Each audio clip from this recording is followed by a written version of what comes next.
welcome back to Gracefully Open. My name is Mona and I'm the host for this YouTube channel.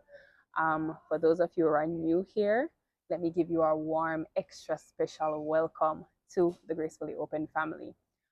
Just to give you a bit of a background about this channel, it is one of many platforms, one of many mediums where Christians, mostly Christian young people, can come and tell their testimonies and share how their walk with Christ has been going so far. You know, sharing the ups, the downs, and how they managed to get through it. And you can say it's really a form of encouragement to those watching to tell them that, you know, it might get hard, it might get very rough at times, but in the end, it will all be worth it, and we can all get through it as a family. So that's really it in essence. And also, we are looking forward to having some devotional sessions in the near future, so you can look out for that. For those who aren't new, thank you for your continuous support and your love. We really appreciate it. All right, so with that being said, I have with me today another extra special guest. Her name is Jodianne Tucker. She is a powerful woman of God. I have gotten the opportunity to know her over the past few years, and it has been nothing short of amazing. I'm not going to get too deep in it. I'm going to allow her to introduce herself and tell us who Jodianne Tucker is really. But before she tells us all of that, I just want to know, Jodianne, how are you feeling today now that you're on Gracefully Open? I'm feeling graceful. I'm very happy to be here. And I've been watching the episodes and I've truly been blessed by it. And before I go into my part, I just want to say thank you for being obedient. Because, you know, oftentimes people have an idea, but they're afraid to start. Yes. And you never know how you can help somebody just by starting, you know, just by sharing the testimonies. So thank you for stepping out of your comfort zone, as I know this must be some uncomfortable movement. Very uncomfortable. Yes, so thank you for being obedient. And so we look forward to today's episode and for what the rest of the episodes will be like. So thank you for having me. All right, so this is the part now where Jodianne will get into her little intro. So the floor is all yours. All right. Hi again, everyone. Welcome to another episode. Wagwan. Bonjour. Guys, she's a little comedian as well. And I can't say the Chinese language yet, but ching ching ching. For the Chinese persons who are watching, I'm happy to have you. Well, I'm happy that you have me here. All right, so my name is Jodianne Tucker. Some persons call me Jody, some persons call me JT. And at work, sometimes I go by the name of Tony and Einish. Okay. That's a different character, but overall, I would say I'm a very outgoing person. In the past, I would say I'm a very shy person, but I think as I've grown, I've become a little more outgoing. As I've, you know, kind of connected more with myself. But who I am today is a complete different version of who I was as a child growing up. I was extremely shy. Yeah. And because of this church, I have really, you know, stepped out of my comfort zone. So I have to give it up for my home church, the Church of the United Brethren in Christ, Carpenters Memorial, because they have groomed me into who I am today. This fun, outgoing person that you see, trust me, it is the church. So that's just a little snippet of it. I am a full-time corporate girly.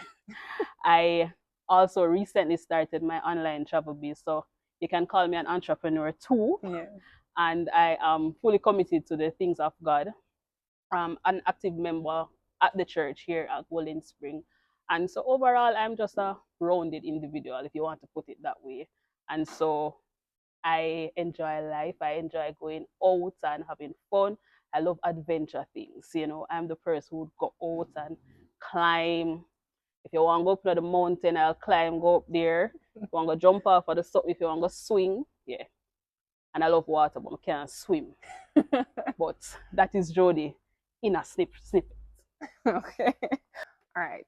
So thank you, Sister JT, for that little intro. I mean, it was very informative. And yes, guys, if you plan to take a little trip, a little vacation, She is your girl. I'm your girl. So yes, all right. So you are a Christian. You are a Yeah. member of the Carpenters Memorial UB, as you had mentioned. I want to know, when did you decide to give your life to Christ? You know, accept him as your personal Lord and Savior. And what was the motivation behind it? You know, you taking that very bold step to say, Mm-hmm. hey, I'm ready. I'm ready to walk with the Lord. All right. So as I mentioned before, I have been coming to this church for a while. So from I was a child, I have been coming to Carpenters Memorial. Mm-hmm. At that time, my parents would send me out. So mommy and daddy, they weren't coming to church as yet, but best believe I had to come to church. So Mm-hmm. I've been coming from Sunday school days and all of that. When we had vacation Bible school, I would be here. Youth meetings. At that time, youth meeting used to be on a Friday night. Yeah. So, would come out and so. But I never really come to youth meeting a lot. But for the most part, I used to come. Yeah. On a Saturday, I would be here when they are cleaning church. I used to Mm-hmm. come with Miss Inez at the time, who used to clean church. So on a Saturday, this time, I would be at church, where wipe off the bench and so Mm-hmm. I was upstairs cleaning. I would just like get trouble, but we're there at church. Yeah. So the church has been a very critical part of my life. So Mm-hmm. I've been coming for a while. But I didn't really give my heart to God as a child. I was coming, but not as yet. Mm-hmm. However, when I actually gave my heart to Christ was when I was a teenager. So by this time now, I was a little more active in youth meetings and all of that. Yeah. And we had JDM, Jamaica Discipleship Movement, which is kind of like Scout, but a lower tier.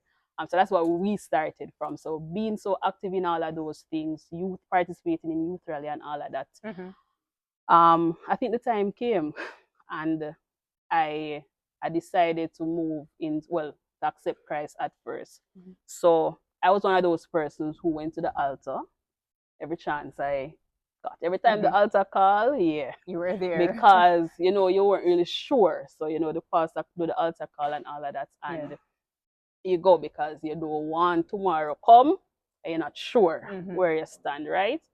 But I would say the time that I was really serious when I gave my heart to God was when I was about 13 thereabouts. Okay. I started high school already, and it was a youth month activity. So we had, at that time, youth meeting. I think it was held on Saturday evenings. Mm-hmm. And we had a youth crusade, and it was held upstairs.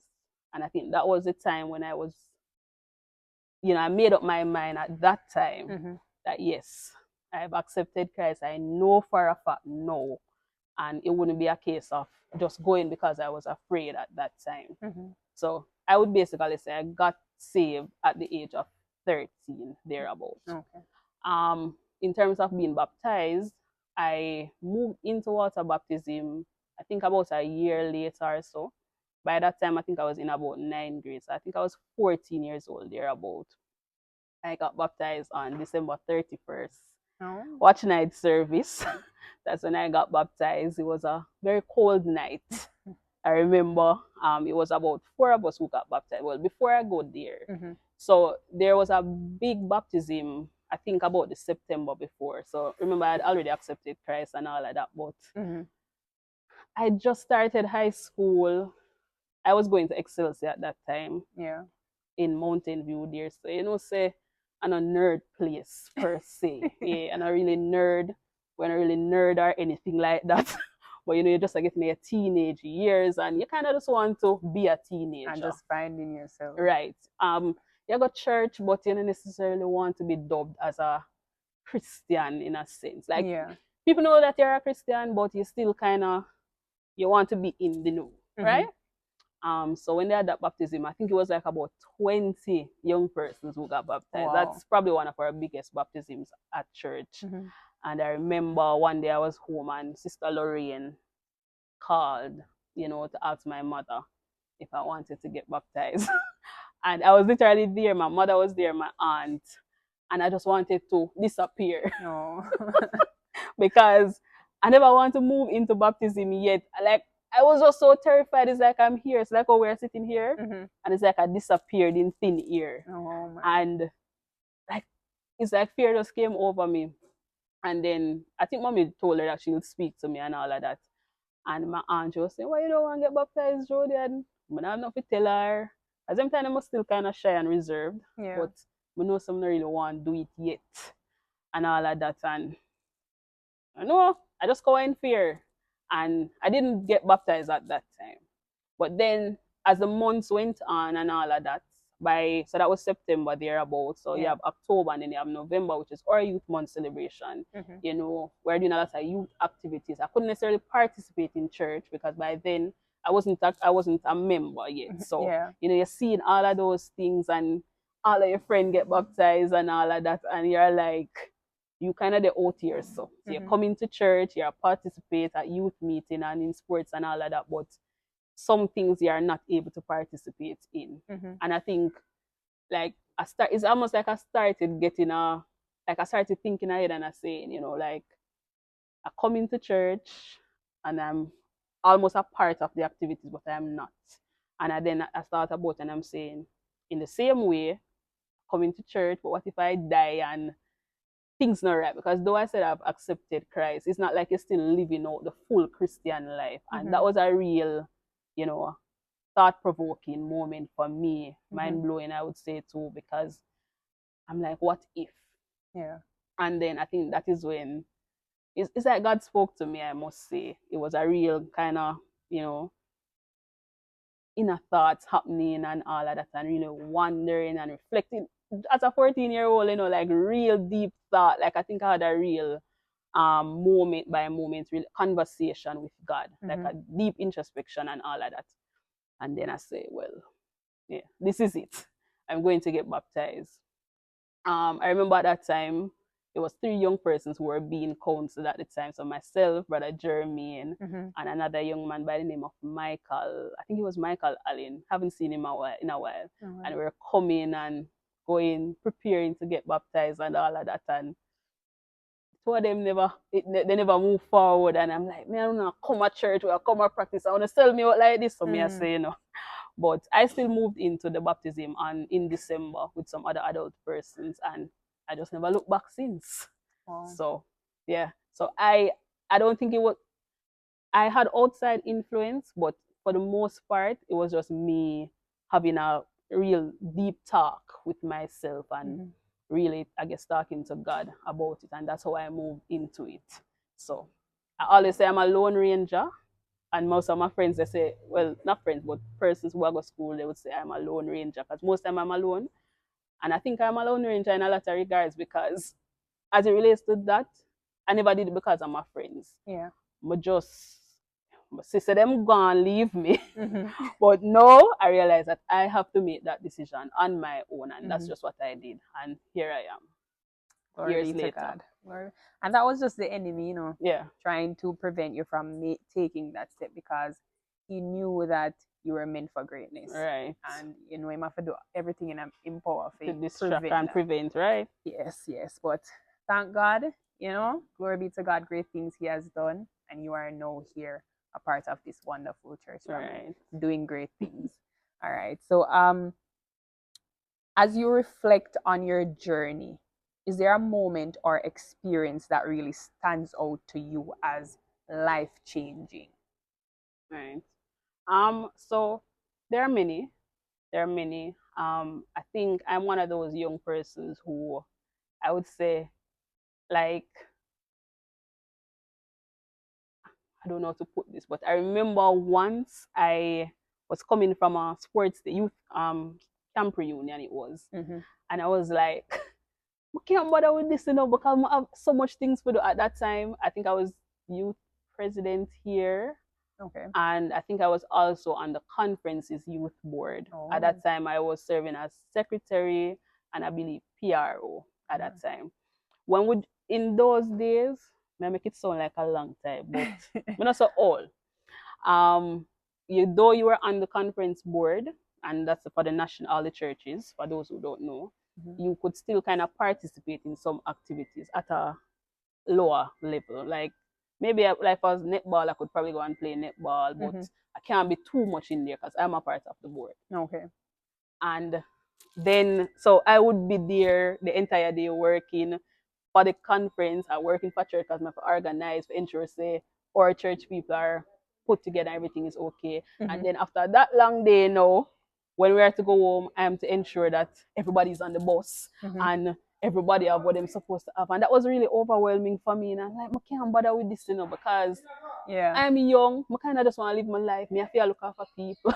I have all these responsibilities, and I'm like, I can't bother with this. And I remember a lady say, that is, it's actually, I think it's Pastor Rose's wife, Sister Louise. She was saying like, that is kind of like the responsibility. Like when you are called, or when you, I don't remember the term, but you have big hat to fill basically. So yes, you would want to be a part of everything, but though you are young, it's like you have a greater maturity and a greater responsibility. So you would want to enjoy yourself and all of that, but what you have to help others, like that is even more important now than you getting what you want in the moment. So it was hard to accept that, because like half of my younger years, it was really engulfed in service. So I had to do a lot of things. Like I remember when I was just going on that board and they had the role, and I think it was PR1 secretary, as I said, and I asked them, I can get the two of them. I can get the two roles, and I guess nobody never really wanted so much. The gentleman was like, of course, if you want to get the two, like, and I served as both PRO and secretary, but I was so young and excited, and service was so much a part of me. But then when the hard moments and the difficult moments come, it was overwhelming. I'm on but my life at that moment. But when a service time, I want to get into it. But it has been an interesting journey. It has been a really interesting journey. I think I have, they ever say like they want a young person with 40 years experience or so. I think I'm that person. Yeah. I think I get 40 years experience.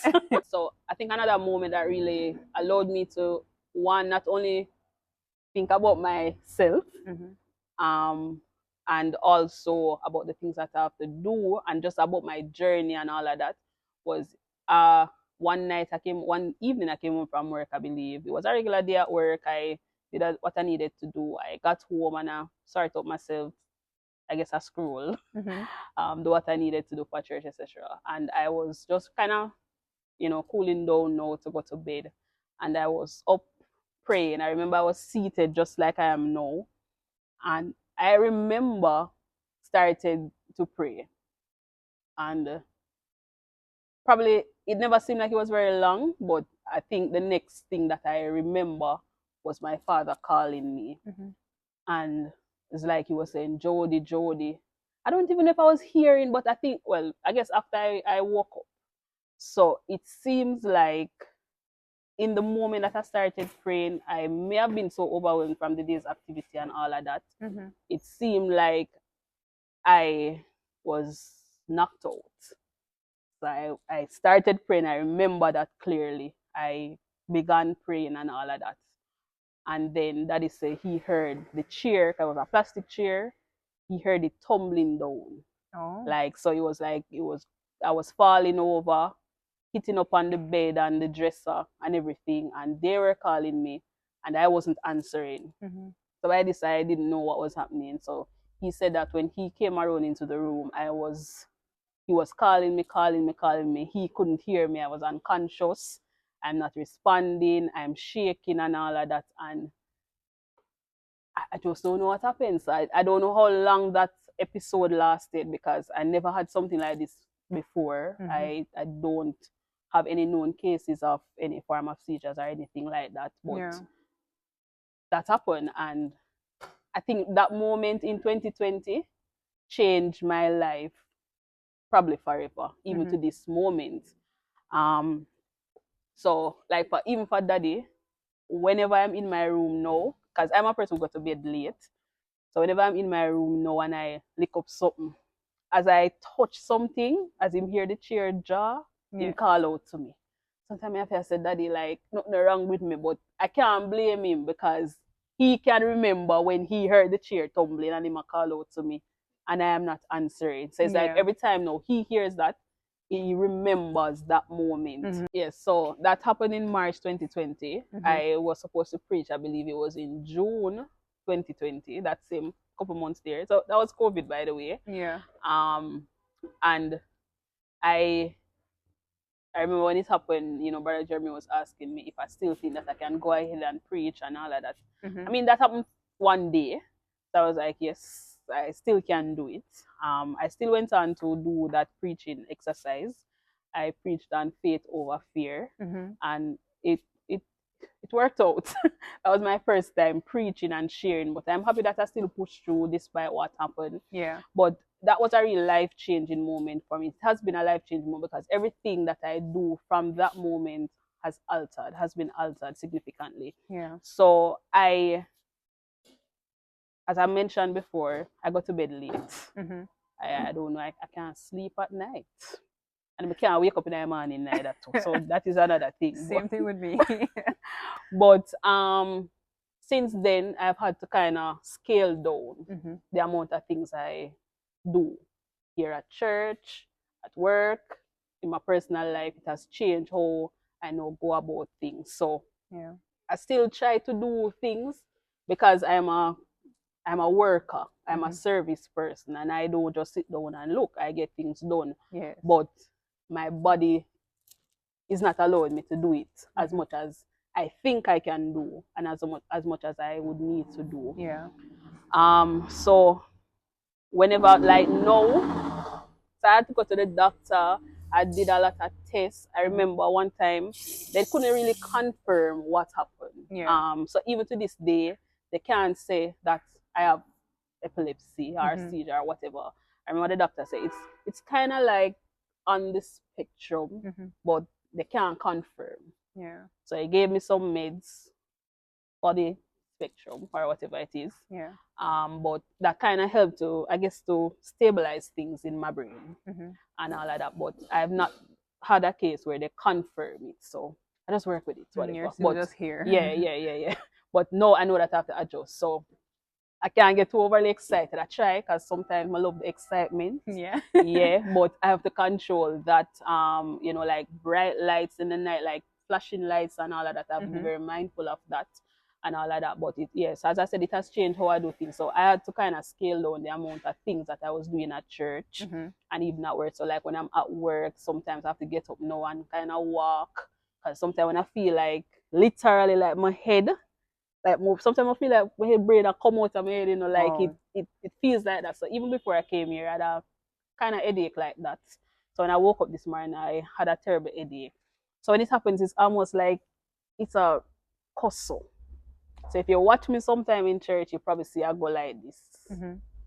It's like the headache kind of coming on. So I kind of have to do this to kind of ease it down a little. Oh, I okay. never know where that strategy they come from, but we just do it one day and realize it work.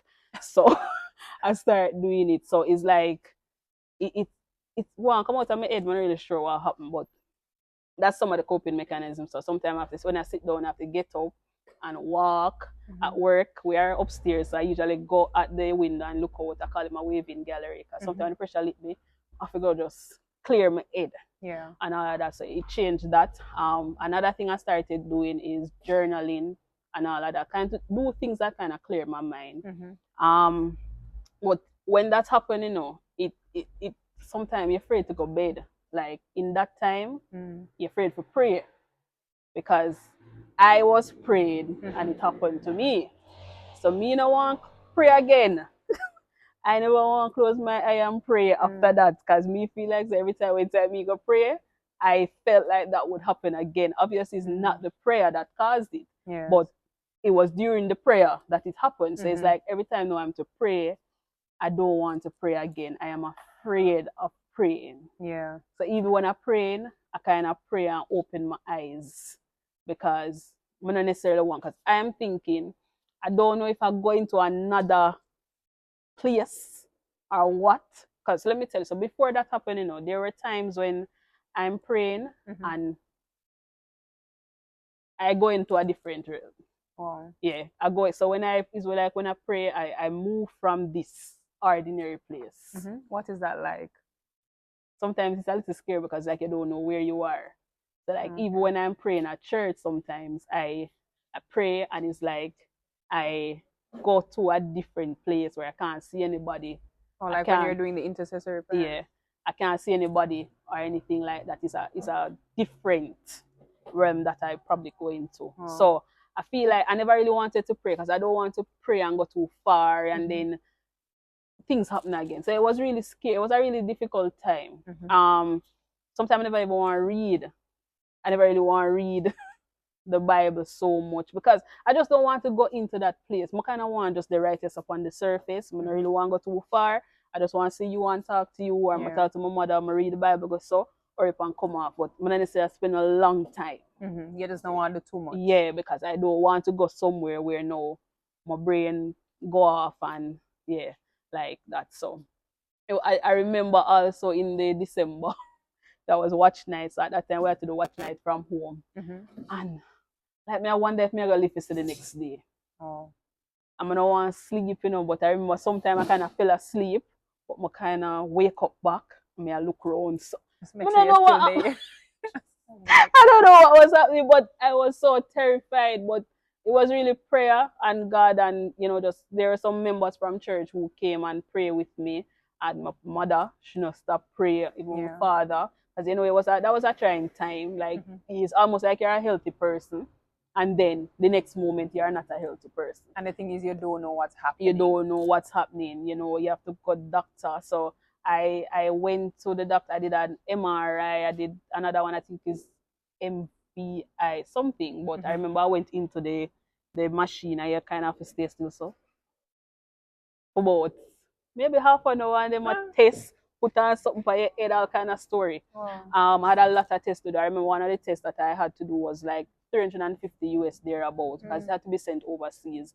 And I check around, until I found this place. And I think I ended up only paying $35, Yeah. And it was a very same test. So God really came through for me during that time. And I eventually moved from that place of fear, that place of not wanting to read the Bible, not that place of not wanting to pray until I'm back to normalcy, I must say. Yeah. And I really give God thanks. But that moment showed me how important it is to have your heart in the right place. So, I always tell people, not take your life for granted. Because one moment you are here and everything is okay. I have no pain, I have no complaint, and I have no sickness. And the next moment, you wonder if you're going to live to see the next moment. You wonder if you're going to make it. So I don't play with my life because sickness and it don't make any sense. You feel like say you're better than somebody else because you might be here saying, I'm better than somebody else because I have this or what. But trust me, when sickness come upon you, you don't know. Even the strongest and most powerful people, they go through it and them life changed. They can't believe that them are go through this. Yeah. So that really helped me to do a real introspection and to really think and say, God, I can't take my life for granted. It is you give me life and I need to honor you with that life. I need to ensure that I live a life of purpose. Yes. And don't take it for granted. Help others when I can. Pray for other people because there are persons who are going through it. And sometimes it is the stresses of life. You have so much things to do and you feel like you can't stop. I have this to do, I have that to do, and you're not slowing down. You're not taking break. Because I'm a person who, when I have something to do, I get it done. So if it means I need to work on it from 3 p.m. to 3 a.m., I will be up, getting it done. I'm not stop. But it showed me that rest is important. It definitely is. God rested. So why we feel like we are robots and we're not going to rest. So since that, I've started taking more deliberate efforts or making more deliberate efforts rather to rest. Pause. So sometimes I go to the spa and I will get my little massage, my facial and think, because now I have to think of more intentional ways of taking care of my health and my body and my mindset and all of that. So I journal every day to clear my thoughts and all of that. I do puzzle every day. So a part of my morning routine, I have my devotion, I do puzzle and I journal. So from 2021, I believe, I have been journaling every single day to this day. I journal every day. I write my thoughts. And it's just really thanking God. When I journaling, I don't ask God for nothing. All I do is thank God. So sometimes I look back through and I say, well, I did thank God for last year that time here. And I look at the different things that I thank him for, and all of that. But those are things that I had to do to kind of clear my mind and to kind of come back to that place of normalcy, because trust me, it was a scary moment, but I'm happy that I got through it for the most part. God is good. God is good. And it all goes down. It all boils down to us being able to manage our time wisely as well, and knowing what we can handle. Because I believe I mentioned something like this in my introduction video. When I accepted Christ and actually started doing things in church, because I didn't start doing anything immediately after. But slowly but surely you start to do one thing, and then eventually you find yourself doing several things. And then it was a case where if somebody asked me to do something Monday, I'm like, yes, I'm available. Even when I'm drowning in like schoolwork or personal stuff. Somebody asked me to do something on Tuesday. Mind try me have everything fit. Me have something for the Monday, Tuesday, Wednesday, all the way to Sunday, the next week. I just kept saying yes, because deep down I felt like, me saying no is like I don't want to do anything for the Lord, and God got upset with me, and it just sent me thinking. But yes, the Lord wants us to do things for his kingdom, but at the same time he wants us to be wise about it. If it is that at the end of the day, our body, it's a temple. So if you feel that you can't go any further, or you feel like you need to drop certain things, don't be ashamed to do it. Let them know that, hey, I'm not feeling like myself. I feel like I need to take a step back, find out what is happening. And when you're up and ready, you can just go at it again, because as long as there is breath. As long as there is breath. Like for me, I'm that person who don't like to say no. So I am the person who I stay at work. I stayed at work one night till I think about 10 o'clock, close to 10. Because I try to finish my work and everything. And then I come home and I do my other stuff and all of that. But I remember there was a time when I've been doing the projector for a while, and there are some days I was up there and I was crying. Like I have a napkin like this in my Bible, and I bear tears in that. Like when I'm up there, like it's like I just feel so overwhelmed, because it's like everything coming down at you, and sometimes you don't even know how to tell somebody, that you're not feeling down. They might ask, you're all right, and you say yeah, because sometimes we ask people if they're all right. We don't mean it, We just see them and we say, yeah, all right. Them say yeah, or them say no, or you say, all right, you soon feel better. But sometimes we don't mean it. We just ask, we love talk, but we don't mean it. Even if the person say they are not okay, or so we don't even pray for them. And for me, throughout that time, I really learned that you have to take care of people, and you have to really be genuine. So if somebody said they are not feeling good, or if you ask them and you say them not all right, them answer you can't just leave it there. If you have to pray, you pray for them. And if you say you're going to pray for them, nobody say you're going to pray for them and you don't pray for them. One thing I started to do whenever I tell somebody I'm going to pray for them, that moment I stay and I pray for them. Because me know from I go do something else. I not remember. And sometimes them really need that prayer, because during that time nobody couldn't tell, because I still come to church. I do what I have to do. And for the most part I try to be outgoing and all of that. But I was literally drowning. For me, I'm not a very outspoken person in terms of like my private life and all of that. I keep everything up here. And when I started journaling, some of those things kind of started coming up, but I don't share my personal business really. And so I'm going through things and nobody don't know. Some people might say that's your fault because you choose to keep it in, but I don't really get that comfort and that assurance to share. Thank God God has kind of provided, some persons know that I can kind of open up in different regards and all of that. But when you're going through it, people see and they think that everything is okay. And it is for us as believers to look and say, they're really not okay. So I can tell there are sometimes I know when you are not okay. And I would see you and I pray. I really pray about it. And that's one of the things that I do. I look at people and I say, you kind of look a little off.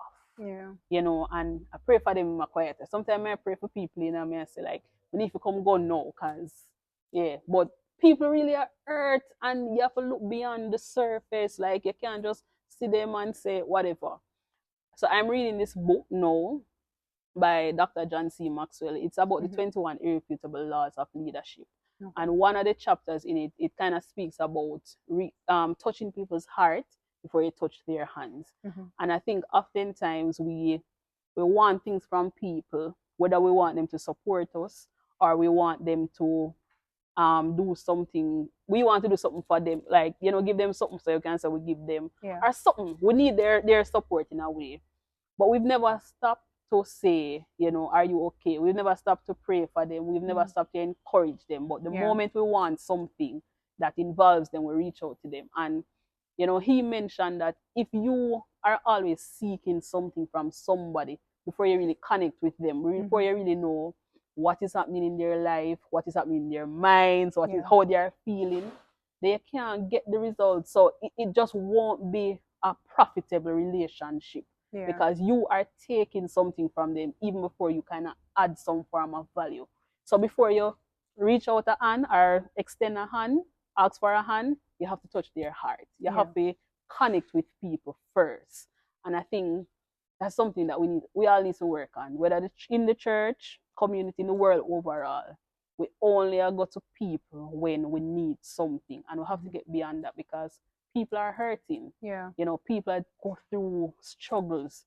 So if you just stop and talk to them, there's research. So I've been trying in my travel business. I am a part of an international group basically. So I don't only book travel, but I can get persons who want to start their own business as well. And I did a post on Instagram this week. And, you know, a young lady reached out and she asked, you know, what is the process to do this business and all of that. And I told her, and she said, you know, before I waste your time, if it's a money thing, I don't have any money right now, so I can't do it and all of that. She really need a job that she don't necessarily need to make an investment to start per se. Yeah. And that was the case because how it works is that you have to start do whatever, and that's how you start. But then after, I remember I was seeing a job ad sometime in the week and all of that, so I remember that ad and I went for it and I shared it with her, even though that didn't have anything to do with me. That wouldn't benefit me any at all. And I sent it to her, and then she said, you know, based on the requirements, she don't have those qualifications, etc. But she's like, I'm really glad, like, I respect you say you actually share this with me. Like, some people wouldn't do that. And she was so appreciative. Like, she not stop telling me thanks. Oh, man. She not stop telling me thanks. And, like, to me, like, I'm like, it only makes sense because, yes, you want something from the person, but the person express a need to you or express a situation. So, I don't know her, so I'm not necessarily going to send her money immediately, but there are other ways I can help her. And I sent, and I'm telling you, she was so, like, she not stop talk. She started sending all her message, you know, so me and her talk almost like we know each other and all of that. And she'll say, like, she really appreciate that because persons wouldn't stop. And that is, if you really want people to get the most out of people, connect with their heart first. Tap into their emotions, see what they're going to relate, connect with that, and you get the most out of it. Yes. And it's good to let them know that you genuinely care. Right. Yeah, because as you say, you know, a lot of persons out there, they are going through it. And sometimes if you really take the time to look at them, it's written all over their faces. That's true. Because I remember there was one Sunday when I saw you doing the welcome, and I could tell that you were having an off day, like something wasn't right. And that was the day that when you were driving up and down with the little boy in the car. Oh, right. And then you posted on your status that you weren't having a good day, but he kind of made a day. And I automatically felt bad because I was going to come to you and ask you if you're okay, because I could tell that something wasn't right. But then I got so caught up, you know, after church, you're socializing and stuff. Right. Didn't remember to do it. So yeah, sometimes it's written all over their faces. So it just takes a second. And you know, like as you mentioned, that it really shows me how intentional God is and how He cares about us, because He sent a little child to kind of uplift my day and really let me feel good. Like I don't normally interact with him. I vaguely remember seeing him around, but Yeah. God cares about our needs. Mm-hmm. Like even when you're going through your lowest moments and you feel like you won, just know that God cares about those small, intricate areas of Yes. your life. And so that is why, despite all that I've gone through, I still continue to trust in God. Because I realized that at the end of it all, God is the one true constant. I think it was this morning I got up and I was just praising and, just thanking God. And I say, like, I'm glad for God. Like, I'm glad to God a God. Yeah. Like, He's consistent. When people change and all of that, situations change, God remains. God is the person you can go to and you can depend on and all of that. And that is why, even in the most difficult times, I still continue to trust in God and just pray, say, but continue to trust in Him, because sometimes you want to kind of just call it quits. But what you're going to do? What you gonna call it quits and go in the world? Where them so mean and unfair out there? You go there, you have to make your way right back to God. Exactly. God is the one constant source. And so, I use this opportunity also to tell somebody who you might feel like you want to quit, or you're probably going to church and you're having a hard time and you feel like you want to go out there. Trust me, God is the one constant source. You have to come right back to Him. He's the one who provides clarity. Yeah. He's the one who provides healing. He's the one who provides deliverance. He's the one who provides opportunities that help you to overcome the different circumstances that you are facing. Yeah, yes. Definitely. All right. Thank you for that little encouragement, Sister J. All right. Before we wrap things up, I just want to share something with you. Last night I really realized that, as I had shared with you in the recording, the voice note, that I was missing certain stuff that we would need for this interview today. And then I had a specific dream, right? And in that dream, I was just led to pray for you, because it took me back. I know your story. It took me back to 2020 when you were really having those challenges. And I just started praying. And I was going to tell you before we started, about that. I said, let me just wait until we got deeper into the video and just share. But, it really just shows me that when the enemy sees that there's purpose on your life, he will stop at nothing to try and deter you from fulfilling that purpose. He knows what you were made for. He knows what you are here for. And he sees the path that you are taking. So he's going to do everything in his power to derail your focus, so that, things don't come to pass. But, as always, we are here to rebuke him. And, in God's word, he reminds us that, he's with us always. He'll never leave us nor forsake us. And we are living testimonies because we have been through it. But here we are. And so I'm just going to add to Sister Jody's encouragement, and just to encourage you, if you haven't gotten the chance to know Jesus as your personal Lord and Savior, I will encourage you to do it now before it's too late. It's not anything to try and scare you, but this is reality. The enemy is only here to kill, steal, and destroy. And if he gets the opportunity, he will do just that. So once you have life, once you are able to, I say, take the chance. Accept Christ. He's the best friend that anyone can ever have. You will never be going through life lacking ever again. Whatever you need, he will always provide. So those are just my few words, my little encouragement to you also. And I just want to add, because I remember during that time when I was a little hesitant of kind of praying and just going too deep into things, I think it almost want to make you hopeless, Yeah. Yeah, because now you're afraid to pursue things. And like for me, there was a time when, as I said, where I was very shy and reserved and all of that. But then there became a time when I was very ambitious, very driven, I was very hopeful and expectant. But I think somewhere along that journey is like my expectations kind of started to dwindle a little, because it's like you're wondering if you're going to make it. Yeah. You kind of you stop hoping and stop, anticipating greatness for yourself and all of that. But as you mentioned, it's really a part of the enemy's plan, because remember, God created us for great things. Yes. God put purpose in our lives, and that is why the Bible speaks about the talents and all of that, and some got one, then whatever it is, and some built on those talents, some hid them.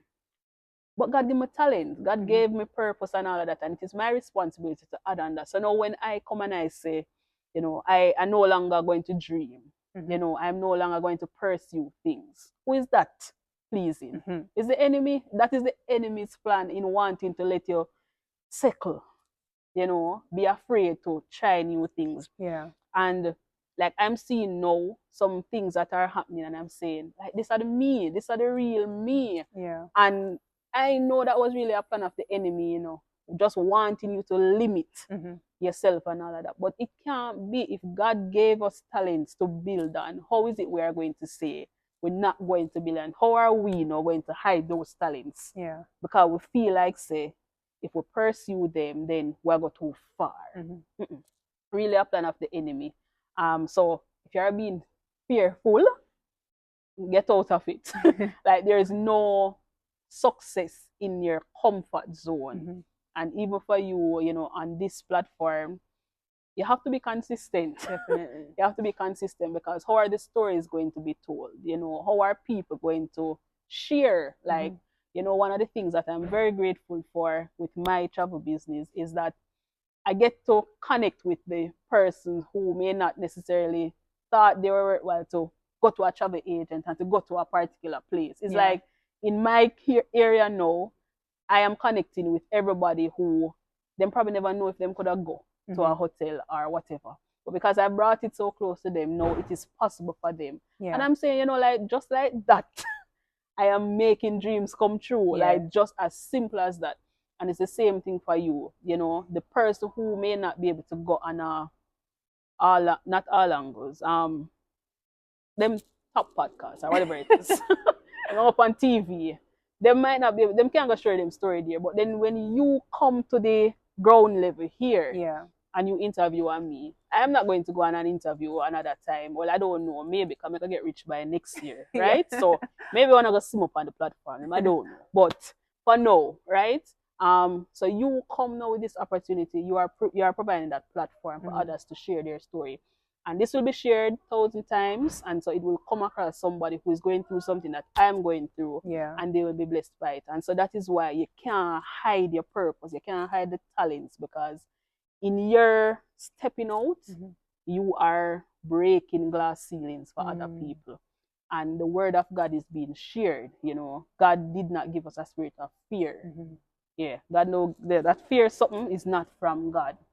And He created the world and everything in it for us. And it's just for us to go forth and just to tap into that, so that we can realize greatness. Because sometimes church people don't want rich and them something there.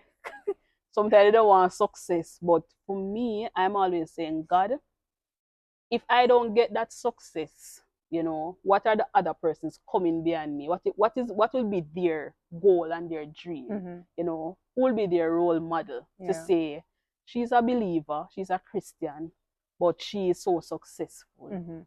She's so wealthy. She's such an accomplished person. We need testimonies too, and we don't necessarily need our role models don't have to be somebody in the world who not say God. We need to have people who are say God, who rich, who wealthy. Definitely. There are rich people in the Bible, and just like how them rich, yesterday I was reading, I think it was Ecclesiastes chapter 11, 1-5 thereabout. It was speaking about where God said to invest in 7 ventures and even 8 thereabout. Invest across the sea and all of that. You can go read it yourself if I not quote it properly, okay? And so I'm saying, you see, God speaks about multiple streams of income. He speaks about investment and all of that. So when we there saying our little shell, in our little one box, a box in ourselves, like, trust me, it's not serving anybody. So when you come and you say you're gonna launch Gracefully Open, right? It's providing opportunity for people. Like, it is breaking chains. It is preparing a platform for people to share and to bless others. And in time to come, you probably interview one international gospel artist or one international gospel speaker, Speak it and you into can't me. believe, like, you know, say, you know, my little show there, right? This so go on, so yeah, you have to start. Yeah, man. It's all about just putting God first, Mm-hmm. keeping Him in the center of it all, and just watch things work. Yeah, Just watch man. things work. There's nothing that said, we can't have it both ways. You have Christ, and as you said, we can become as wealthy as we'd like. There's nothing that said. It all boils down to not making it our idol, Mm-hmm. or making that the center, but putting God at the forefront at all times. All right. So I just want to tell you, Jody, thanks for taking the time out to come and being here on Gracefully Open. I know that you are a very busy woman, but you made the time and you're here, and for that I am truly grateful. You are most welcome. I do hope that whoever will be watching this video, I do hope that you will be blessed. I hope that this is someone's word, because we really touched on some very deep and powerful points. And yeah, just hope that you will be blessed by this. If you're out there, you're watching, you're a child of God, and you would love to share your testimony. It doesn't matter if you live in Westmoreland. The Lord will make a way for me to come far and wide to get those testimonies so that they can be shared. So, yeah, that's all for today. Thanks for the continuous support, guys. Again, my name is Mona. I am the host for Gracefully Open. Don't forget to like, share, and subscribe, and hit that post notification bell so you can be notified when we drop another video. Before I leave, I just want to remind you that God loves you more than you can ever imagine. So, that being said, bye, guys. Bye.